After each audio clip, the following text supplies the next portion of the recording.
अस्सलाम वालेकुम, welcome to my channel let's cook with Aish. आज मैं आपके लिए लेकर आई हूँ बहुत ही मज़ेदार भिंडी की रेसिपी। ये एक मुनफरिद तरीके से, एक नए तरीके से कैसे बनेगी, इसके लिए आप वीडियो को लास्ट तक देखिएगा। अगर आप मेरे चैनल पर न्यू आए हैं तो चैनल को सब्सक्राइब, बेल आइकन के बटन को प्रेस, वीडियो को लाइक एंड शेयर करना हमेशा की तरह मत भूलिएगा। चलते हैं आज की रेसिपी की तरफ। बिस्मिल्लाहिर्रहमानिर्रहीम। यहाँ मैंने एक कढ़ाई ले ली है और उसके अंदर जो है ऑयल डालेंगे। यहाँ पे मैंने 1 कप जो है इसके अंदर ऑयल डाल दिया है।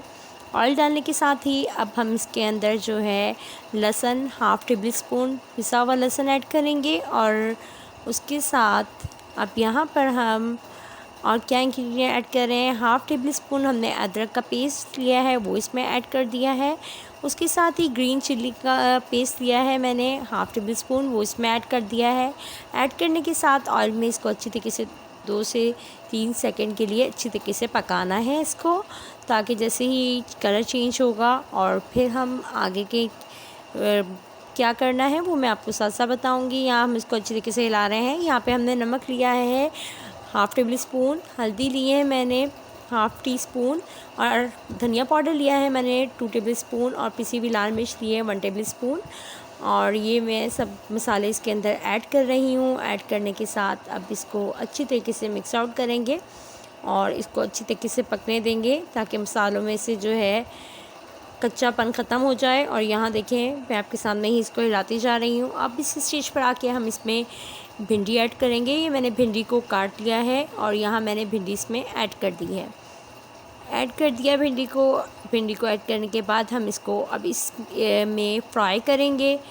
और यहाँ मैं अच्छे तरीके से इसको फ्राई कर लूँगी, और जैसे ही ये अच्छी तरीके से फ्राई हो जाएगी तो वो फिर मैं आपको आगे बताऊँगी कि इसके साथ आगे क्या करना है। और यहाँ पे देखिए मैं आपके सामने इस तरीके से इसको अच्छी तरीके से मिक्स आउट करके हम फ्राई करते जाएंगे। और यहाँ देखें कि कितनी अच्छी तरीके से अब ये फ्राई हो रही है।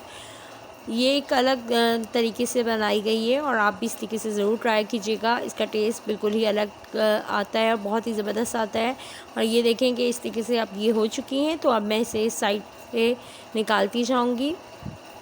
बिल्कुल इसी तरीके से जैसे हम भिंडी को फ्राई करके निकालते हैं पहले, इसी तरीके से हमने अब इसको मसालों में करने के बाद इसको निकाल लेना है। और फ्राई हो गई हैं, हम इसको एक साइड पर कर लेंगे।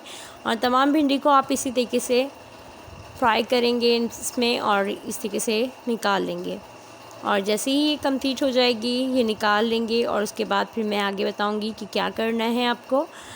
और यहाँ पे मैंने भिंडी को निकाल लिया है। ये तकरीबन 3 पाव भिंडी थी। और यहाँ पर जो है हमने प्याज लिए हैं, 3 अदद प्याज लिए हैं जिसे जूनियर कटिंग में कट किया है, 3 टमाटर लिए हैं इसे गोल स्लाइस में कट किया है। अब यहाँ उसी ऑयल के अंदर हम प्याज ऐड करेंगे। प्याज ऐड करने के साथ अब हम इसको अच्छी तरीके से थोड़ा सा कलर चेंज होगा और ये अच्छे से फ्राई करेंगे इसको, प्याज को। और प्याज को फ्राई करेंगे। यहाँ देखें कि मैं इसको हिलाते जा रही हूँ ताकि साथ साथ ये कलर चेंज करते जाएं और हम आगे के इंग्रेडिएंट ऐड करते जाएं। यहाँ प्याज जब अच्छी तरीके से जो है सौगी हो जाएंगे तो हम इसके अंदर बाकी इंग्रेडिएंट ऐड करेंगे। यहाँ तकरीबन प्याज जो है हमारे रेडी हो रहे हैं। अच्छी तरीके से प्याज का कलर थोड़ा सा चेंज हो जाएगा और कच्चापन ख़त्म हो जाएगा तो हम बाकी के इंग्रेडिएंट इसमें ऐड करेंगे।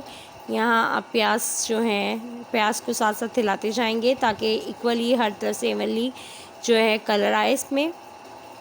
और यहाँ आपके सामने ही मैं इसको प्याज को हिलाते जा रही हूँ और उसके साथ ही हम इसको करते जा रहे हैं फ्राई टाइप। यहाँ मैंने अब इसमें 3 टमाटर गोल स्लाइस में कट किए थे और इसको डाल दिया है। और उसके साथ ही मैंने ढक्कन देकर रख दिया था ताकि ये अच्छी तरीके से प्याज और टमाटर की पेस्ट बन जाए। और अब इसको अच्छी तरीके से भूनते जाना है ताकि प्याज और टमाटर की अच्छे से पेस्ट बन जाएगी। तो फिर हम जो है बाकी इंग्रेडिएंट इसमें ऐड करते जाएंगे। और यहाँ हम इसको ताकि टमाटर जो हैं अच्छी तरीके से जो है प्याज़ों के साथ मिक्स हो जाएं। खड़े खड़े टमाटर अच्छे नहीं लगेंगे। और यहाँ मैं इसको मिक्स आउट कर रही हूँ आपके सामने ही। अच्छी तरीके से आप इसको मिक्स आउट करते जाएंगे। मिक्स आउट करने के साथ अब जो है हम यहाँ पर इसके अंदर भिंडी ऐड करेंगे जो हमने फ्राई करके रखी थी। और यहाँ ये जो भिंडी है हमने इसमें ऐड कर दी है। ऐड करने के साथ ही अब हम इसको अच्छी तरीके से मिक्स आउट करते जा रहे हैं। मिक्स आउट करने के साथ अब जो है इसमें मैं गरम मसाला ऐड करूँगी। 1 टेबल स्पून मैंने गरम मसाला ऐड कर दिया इस स्टेज पर आकर। और गरम मसाला ऐड करने के बाद हम अब इसको अच्छी तरीके से अगेन मिक्स आउट करेंगे। और अब हमें इसको ढक्कन देकर जो है 10 मिनट्स के लिए लो फ्लेम के ऊपर पकने देंगे। और यहाँ अब 10 मिनट्स हो चुके हैं और हमारी भिंडी रेडी माशाल्लाह हो चुकी है। और अब हम जो है यहाँ देखें कि मैं इसमें 1 टेबल स्पून जो है लेमन जूस ऐड कर रही हूँ। आप चाहें तो सिरका भी ऐड कर सकते हैं। और उसके साथ अब हम इसको यहाँ पर ये लेमन जूस ऐड कर दिया है। ऐड करने के साथ अब हम इसके ऊपर हरी मिर्चों से इसकी गार्निशिंग करेंगे। और इसके साथ ही अब हम थोड़ा सा हरा धनिया लेकर उससे गार्निशिंग करेंगे। यहाँ पर जो है हरा धनिया मैंने लिया है वो उससे गार्निशिंग कर देंगे। करने के बाद अब हमारी भिंडी जो है तकरीबन रेडी हो चुकी है। और यहाँ पे देखिए माशाल्लाह कितनी ज़बरदस्त हमारी भिंडी रेडी हो चुकी है।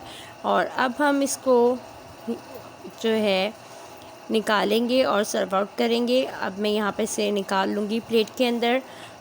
यहाँ पे हमारी रेडी हो चुकी है और हमने फ्लेम को ऑफ़ कर दिया है। और यहाँ हम निकाल रहे हैं इसको प्लेट के अंदर, डिश आउट कर रहे हैं। और उसके बाद जो है ये देखिए माशाल्लाह माशाल्लाह बहुत ही ज़बरदस्त हमारी भिंडी रेडी हो चुकी है। और आप भी इस रेसिपी को एक मुनफिद तरीके से किस तरीके से भिंडी बनी है इसको ज़रूर ट्राई कीजिएगा। और दुआओं में याद रखिएगा, फ़ीडबैक देना हमेशा की तरह मत भूलिएगा। अल्लाह हाफ़िज़।